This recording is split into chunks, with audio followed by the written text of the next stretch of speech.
होलिका दहन की कहानी की ये 4 बातें जिसने मान ली वो कोई भी दुख से बच सकता है।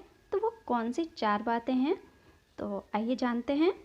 फेस्टिवल से रिलेटेड कोई भी कहानी हो, उससे हमें कुछ ना कुछ सीखने को ज़रूर मिलता है। तो उसी तरह से एक कहानी होलिका दहन की भी है, जो कि आप सबने सुनी होगी, जिसे आप सब कोई जानते होंगे। इस कहानी के बारे में सभी जानते हैं, लेकिन इस कहानी में कुछ बातें ऐसी है जो कि हमें सीखनी चाहिए, जो कि हमारे लाइफ में हमें अप्लाई करना चाहिए। होलिका की कहानी का मतलब क्या है? इसमें 3 कैरेक्टर है, भक्त प्रहलाद, होलिका और हिरण्यकश्यप।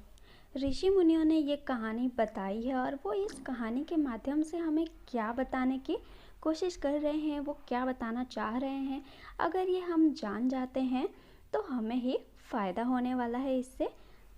ये कहानी हमें सिखाती है कि व्यक्ति में अहंकार बिल्कुल भी नहीं होना चाहिए, क्योंकि ये सब कुछ हमें जिस प्रकृति ने दिया है, एक दिन वो हमसे ये सब कुछ वापस भी ले लेगी। ये मिट्टी का शरीर है, ये मिट्टी में ही वापस मिल जाना है। तो अहंकार किस बात का? क्योंकि ये अहंकार तो बड़े बड़े राजाओं का भी नहीं चला, एक ना एक दिन वो भी खाक में मिल गए, तो हम क्या चीज़ है? तो किसी भी चीज़ का अहंकार नहीं होना चाहिए। इस कहानी की दूसरी बात, प्रतिभा। प्रतिभा किसी उम्र की मोहताज नहीं होती है, वो किसी भी उम्र में आ सकती है। कई बार हम ऐसा समझ लेते हैं कि ये तो हमसे छोटा है, ये तो अभी बच्चा है, इसे क्या पता होगा, इसे क्या समझ में आता है। लेकिन कई बार ऐसा होता है ना कि बच्चे भी हमें बहुत कुछ सिखा जाते हैं। जैसे कि आपने वो डायलॉग तो सुना ही होगा, वो बोलते हैं ना कि ये बाल मैंने धूप में सफ़ेद नहीं किए हैं।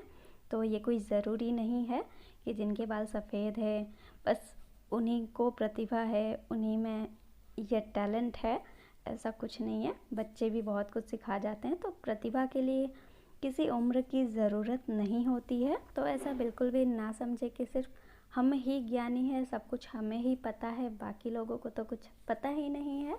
तो इस भ्रम में ना रहे, वरना आपको फिर धोखा ही मिलेगा। तीसरी बात जो ये कहानी सिखाती है, संगति। बुरी संगत में कभी भी नहीं रहना चाहिए, ये तो आप जानते ही होंगे।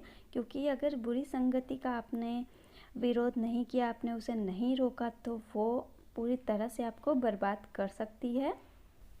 तो ये तो आप जानते ही होंगे कि अच्छी संगति का असर अच्छा ही होता है। तो संगति अच्छी ही होनी चाहिए। इस कहानी की चौथी बात जो कि भक्त प्रहलाद से सीखने मिलती है कि भगवान पर उनका अटल विश्वास ही आविष्कार को जन्म देता है। तो आपको खुद पे पूरा विश्वास होना चाहिए। आप जो भी काम कर रहे हैं, आपको उस पे पूरा विश्वास होना चाहिए कि आप बिल्कुल सही कर रहे हैं और ये बिल्कुल अच्छा है आपके लिए। लोगों की बातों पे ध्यान ना दें, क्योंकि वो आपके विरोध में ही रहने वाले हैं। क्योंकि कुछ तो लोग कहेंगे, लोगों का काम है कहना। लेकिन अगर आपको खुद पे पूरा विश्वास होगा कि आप जो भी कर रहे हैं अच्छा कर रहे हैं, जो भी काम कर रहे हैं वो अच्छा कर रहे होंगे, तो पहले तो लोग आपको सपोर्ट नहीं करेंगे, वो ऐसे ही समझेंगे, पागल समझेंगे। लेकिन वही लोग बाद में फिर आपके सपोर्ट में भी होंगे।